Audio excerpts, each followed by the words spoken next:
it's Brigitte here, and I'm sitting here with the wonderfully talented Janie Boisclair. And I said that right, didn't I? You did, merci. It was very well said with your French accent. Yes.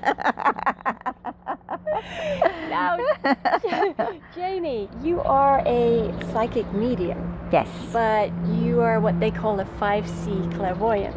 Mm-hmm. Now, what exactly are your abilities?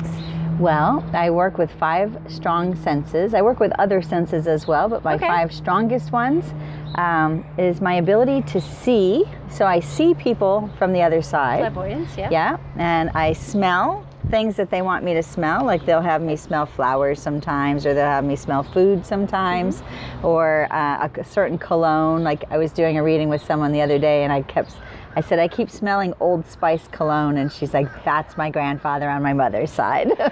So they have me smell things like that. I remember that scent. Yeah, right? Yeah. Brings back memories. Yeah. The other thing that I do is I taste, so they'll have me taste different foods a lot of times to bring back a memory about, like maybe somebody used to cook you a special meal. And so I'll get that taste and I'll go, okay, wow, that tastes like this. Does that mean something to you? Hearing, I can hear really clearly.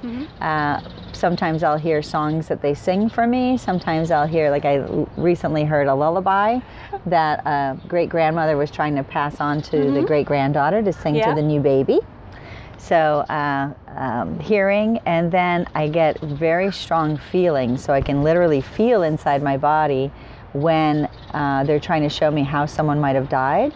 I'll feel it in my chest if they had a heart attack. I'll feel it in my throat if there was something to do with their thyroid. But I get feelings within my body to explain to me what they want to convey to you. Okay. So it's working really strongly with those 5 senses in order to connect to the other side and get very clear messages in. So how did it start for you? Were you born with the gift? Yeah, I believe in my heart that my mother and grandmother and probably several other women down the bloodline had their connection already pathed out, but it wasn't really talked about. But I remember being 3, 4, 5 years old and having a very different outlook on life than everyone around me of that age bracket. And I remember having clear conversations with people who passed, and my mother would call them my imaginary friends. Well, they were, kind of, they were. But I had a lot of friends on the other side that I would get information from when I was growing up and in school and learning and all of that. I would lean on people on the other side to help me understand things in school that I didn't understand. Oh, well, that's great. That helps. Actually, yeah. I specifically remember this conversation with Einstein because we were talking about something in science, and I was like, I just don't understand it, and the teacher couldn't explain it to me. And I was really frustrated, and I said, can you just come through and explain to me how you did that so I can get it? And I had this conversation. So it was definitely occurring at a very young age. Did they help you cheat on tests? Well, I don't know if it's cheating if you're just acquiring knowledge. I think it probably did help in my studies stuff. Yeah, I'm sure I would say. The clarity, you know, the clear understanding of what that person actually was thinking when they invented it or created it or whatever. Having the ability to tap into that was great. Came in very handy. You know, it's funny because your mom said that you had imaginary friends. Now, often with kids, what will happen is they'll shut down, but you kept going. She encouraged me. You know, she always said to me, she always told me that I was different from her other kids. I was the youngest of 4. And she always said, you're different than the other ones. She encouraged me to be me. She encouraged me to explore who I was. And never, ever, ever stopped me.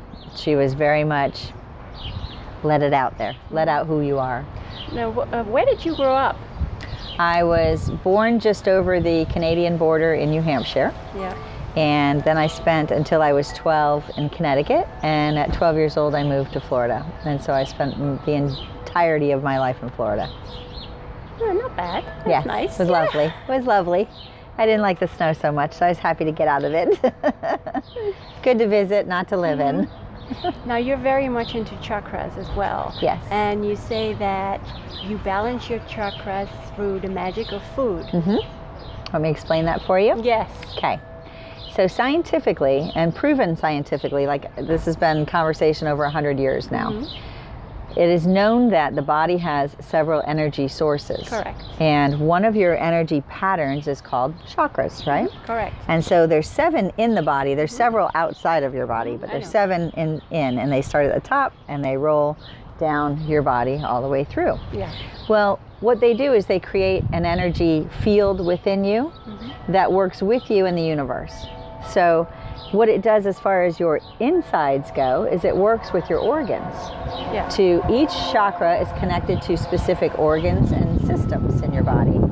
Well, what we've learned through science over the years is if you eat to feed those specific chakras, to give them the energy to help boost the energy that they're currently working with, then you also simultaneously are healing organs and systems in your body.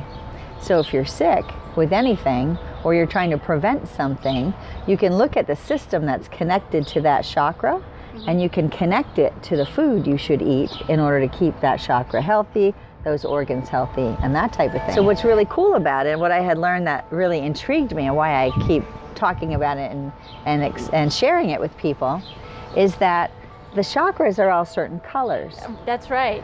The food is also the color of the chakra. So the red chakra, which is your root, tomatoes, raspberries, strawberries, peppers, anything that's red, you would put in your body to heal whatever's in that lower chakra region. So it's really easy to remember once you remember what the 7 colors are, which are the colors of the rainbow, coincidentally, not. But once you figure out the colors, then you can figure out, oh geez, I'm having like major stomach issues. Well, that would be the yellow chakra or the orange chakra or both. So you'd look at yellow foods and orange foods to help fortify. That's funny because I use, and not anymore, when I suffered from severe stomach issues, I ate mangoes like no tomorrow. Perfect. And it and worked. now, did you eat those because you craved them, or did you eat those because you knew you should? I craved them. Because your mind will always tell you what it is you need to eat to fix whatever's going on. But most people don't get that their mind is capable of doing that. Yes. But your mind was saying to you, eat orange, yellow, Correct. to take care of that zone. So totally makes sense to me.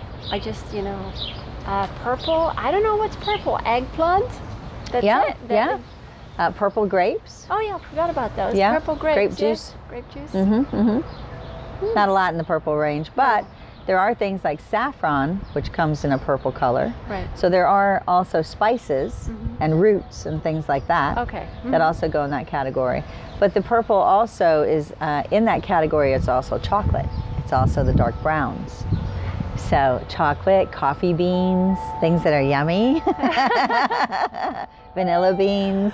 Right. I always say ice cream goes in that category as long as it's vanilla bean ice cream. Oh, that's a good one. Right? Yeah. Yeah, fun.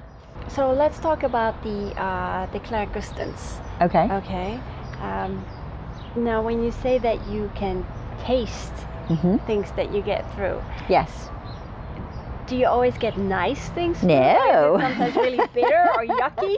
Well, I channel recipes from people on the other side, right? Yeah. And so when I get the instruction of their recipe, a lot of times I'll get the taste of whatever that is that they're creating. Well, I did a call with a gentleman over the phone. He was calling from Europe and he wanted a recipe to bring back to his family heritage. And it was something I'd never had before. And as he's explaining it to me, he didn't know what it was called. He didn't know a lot of the pieces and parts. So we had a lot of filling in the blanks to do. Well, what happened is it ended up to be cow spleen. Okay? So all of a sudden, Grandma's talking to me about how it's cut and how it's stuffed and how it's prepared. And then I get a smell, which just gives me chills. Just remembering that. I got the smell of it and was like, okay, this is different. And I'm still explaining it to him. And then I got the taste in my mouth. And he said, it's one of my favorite dishes ever. And I, thankfully we were over the phone, was literally wiping off my tongue with a napkin because in my eyes, wasn't so good. Wasn't something I would make for my family, but he was raised with it and he loved it. And so, yeah, that was my first experience of, oh, this is not good. So it comes pluses and minuses. Sometimes I'll taste things really bad on purpose because they'll want to explain the messages behind something.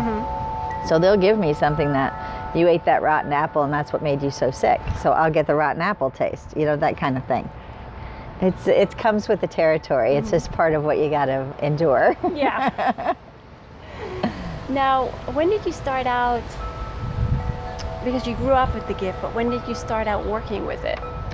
I was probably in my early 20s when I started really giving friends readings, and all through high school I gave all my friends little mini readings and guidance for the most part because they didn't quite understand what it was all about. But in my early 20s and college years is when I started making it a little bit more known that I can connect to help people. And when I turned 45 is when I actually started doing it for a living and put all of my career on the side because I noticed that it had been flowing with my career for 25 years anyway. So I put a lot of the career on the back burner and went forward with this because I could see how much it was helping people, and that was really meaning a lot more to me than, you know, a 9-to-5 job. Right. J-O-B, bad word. So the work that you do, what is the most rewarding thing that you... I think it's the healing that I get and the person gets. Because I've seen a lot of pain be distinguished, you know, completely gone after a session, just because someone had the chance to either say what they needed to say to the person that passed and they didn't have a chance to say whatever, or that there's missing information of their life that they need to connect the dots. Right. And they feel like all hope is lost because that person has passed. And so when you get to connect those things for people and you literally see their expression change and their skin tone change and you feel their energy just, when I see that, how this connection and me taking my time to be able to help them do it relieves things for the rest of their life, then it makes a huge difference. Yeah, it does, and they can evolve further. But I think, you know, if two people had a disagreement or there was suffering on either side and everything's forgiven, I think people can evolve. So you give a lot of readings in the prisons. I do. I work with various police departments, and I go into the prisons and communicate with people who have done things that have been less than stellar. And a lot of times I'll connect them to either their loved ones that they're embarrassed that they did something bad against the family or something like that, and they need some type of forgiveness in order to move on and be a upstanding citizen again. Or I'll connect them to the person that they actually hurt and let them have a chance to full-on apologize or explain the circumstance or get some clarity about that situation, which really brings a lot of healing into play. It really allows them to expand in a new way, because basically when you're in prison, the only option you have is to write a letter to someone who's passed. That's right. That's all they offer you. So, you know, it's not like you can mail it to the guy in the sky. No, you can't. So, you know, it never really gives any of those people closure. And a lot of times people that are in prison didn't even do the actual something, but were involved in some way, shape, or form, so they all got piled in together. So it seems to bring a lot of relief and removes a lot of pressure from them when they get a chance to connect like that and say their piece. It's admirable that you do that, because, you know, when you go into a prison environment, it cannot always be easy. Tough. Yeah. It's tough. There's a lot of energy there, and there's a lot of unhappy people that have been in there for a long time.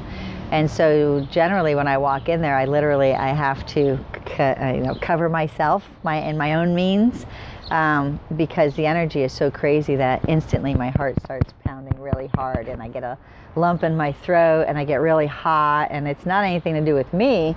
It's the energy the energy of the environment I'm walking into. That makes sense. Yeah, it's like electric.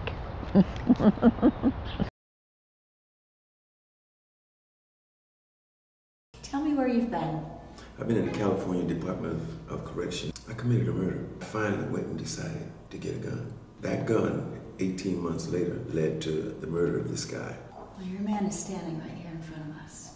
In his opinion, none of that would have happened if he wouldn't have put you in that circumstance, and he very strongly feels that he put you in that circumstance. He was intending to kill you. So he's very much wanting to say to you how sorry he is for what he did to you. He has become your guardian angel. And he wants you to know that he will be with you for the rest of your life, helping you, giving you positive energy and motivation to do really great things in your world. He says, isn't it funny that you made a new friend? Yeah. You have so been forgiven. Yeah. I feel so good. That's so awesome. Oh, I love you. Thank you for carrying me across this threshold. Yeah. Now, you've also written some books. I have. I'm writing my second book right now. I wrote a book called I'm Living with Angels. Yep. And it's just under 100 stories of different readings that I've done that have impacted me greatly. Mm-hmm. But it's not exactly the reading itself, it's the lesson that came as the result of the reading. Because that's what I feel was worth sharing. A lot of times, you know, it's the contents of the reading is not where the good stuff is. Right. It's the lesson as a result of summing up that reading and what did that do for you? What was the message they were bringing for us? You know, and I feel like the outside world doesn't have access to that unless somebody like me tells you. Right. Because how else are you going to know? Mm-hmm. So I decided to write the book about a bunch of different things over the last maybe 10 years of readings, and publish that. And right now, the second book that I'm working on is called The Clairvoyant Gourmet, and that's all about me cooking recipes that I've channeled. So I'm bringing the recipes from the other side into a cookbook form so that everybody can make them. Great. But I also tell the story about how did we get that recipe? Yeah. Who did it belong to? Oh, this was 4 generations back, a lady named Anna from Prague. That's great. You know, That's that fun. kind of thing. So yeah, I found that to be a lot of fun. And it's right in line with what we're doing. I'm working on a TV show next. Mm-hmm. And the TV show is called The Clairvoyant Gourmet. And it's a show where I'll be doing readings for a variety of people, whether they're celebrities or just us regular guys. And then cooking recipes from their family on the show. So it'll be some clairvoyance and some gourmet and a lot of fun. It's a unique concept. Yeah. Well, you know, the thing about bringing through food like that is it reminds people of great events usually. Because when they bring in some food, it's usually like a birthday, an anniversary, Thanksgiving, Christmas, some kind of a celebration. Yeah, that's right. To pinpoint, like they'll say, you know, as a reminder for you so that you know that I'm talking to your grandma or whoever it is. Oh, remember that birthday where Uncle Billy dropped the birthday cake, you know, or something like that. So that you know that I wasn't there. You know what I mean? So they'll bring in those food messages, and that kind of sets the tone for, okay, now I know you're talking to my relative because I know you weren't there, so now I'll listen to what you have to say. So in doing the cooking thing, it puts people a little more at ease and allows them to hear the guidance and the messages from the other side. And that's the bottom line of the most importance of all of this. So what if I were to ask you, you know, my grandma used to make Indonesian macaroni. And she made water. The water, yeah. Water. It's water. Well, I use milk. Am I just missing the water? Am I missing anything else? No, it's water is what she was saying. You had asked a question earlier about that. Yeah. And she before I even get to let you finish, she's jumping in going, water. No, and a little bit of butter. Butter? A little bit of butter. I never did. Two little pats. She shows me 2 little squares. I think nutmeg goes in there. Yes. Okay. She didn't. I don't think she put. I put tomato ketchup in it. I don't think she did. No, she didn't do that. She did put a spoonful of tomato paste though. Tomato, really? Paste, not ketchup, but the paste. Thicker. She says thicker, heavier. And just one little spoon, not very much, just enough for flavor. Okay. Interesting. No, it's really good. She says you got it down pretty good. Yeah, yeah. So I'm gonna wrap it up now. Okay. But is there anything else you'd like to say or to share? If you've never had a reading, have one done, because you'd be amazed at the things that you learn. Mm-hmm. And if you're skeptical, that's great. That's really great, because those are my favorite people to read, because they have such an eye-opening experience. Mm-hmm. And that there's a lot of love and guidance that you can get from your relatives and your friends and your people who have crossed over. Yeah, because you can always talk to them. Don't forget to lean on them when you need a hand, absolutely. If they want to go to the clairvoyantgourmet.com, you can find my book there. You can find a lot of information, a lot of videos there. I put up a lot of videos of readings, even some from the prison, so that you can actually see what we're talking about. But it's the clairvoyantgourmet.com. Easy as that. All right. Thank you so much. Love you. Love you too.